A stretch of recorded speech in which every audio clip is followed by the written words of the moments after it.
When a volcano erupts, a column of hot ash is sent up in the air. This causes friction. It charges particles with electricity. When these charged particles meet the less dense atmosphere above the volcano, it leads to this. That was Mount Ibu, Indonesia's second most active volcano. On Saturday, Mount Ibu erupted, sending ash for kilometers into the sky. Purple lightning flashed around its crater. It looked apocalyptic. And for the people living nearby, it was a sign to evacuate. Rescue teams were dispatched. People were put in pickup trucks.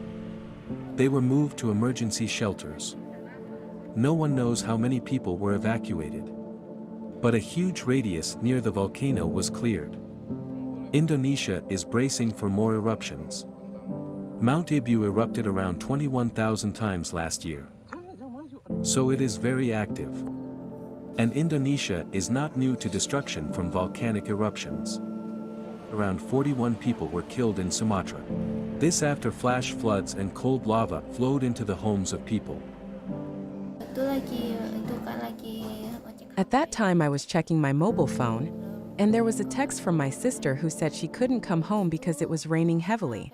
After that I heard a very loud thunderous sound, then I turned off my mobile phone.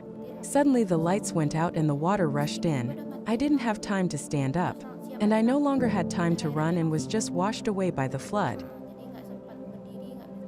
Cold lava is often like a slurry of wet concrete. It's a mixture of rock and volcanic material. When it rains, it rapidly flows down the slope of the volcano. This lava can flow at hundreds of kilometers per hour. It can go as much as 60 kilometers away from the volcano. Anything that stands in its path is at risk. When Mount Merapi exploded, the same thing happened. Heavy rain swept ash and rocks down the volcano's slope. Homes were destroyed. People died.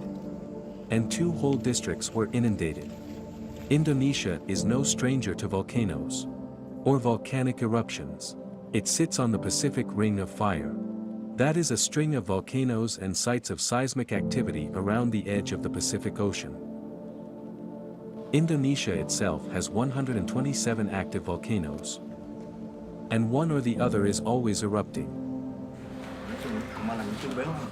We didn't get the alert as we evacuated to other places far from here, but we saw posts on social media from our friends and relatives about the eruption, with all the fire blazing high, rocks, ash, heavy rain happening at the same time. So we ran even further.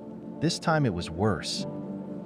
Which means Indonesia must boost its preparedness for a disaster like this. With every eruption, millions of Indonesians are left with a constant fear. Whether to evacuate or not. With scientific modeling, up-to-date volcano cultures, and more hazard assessment programs, Indonesia can prevent disasters like this.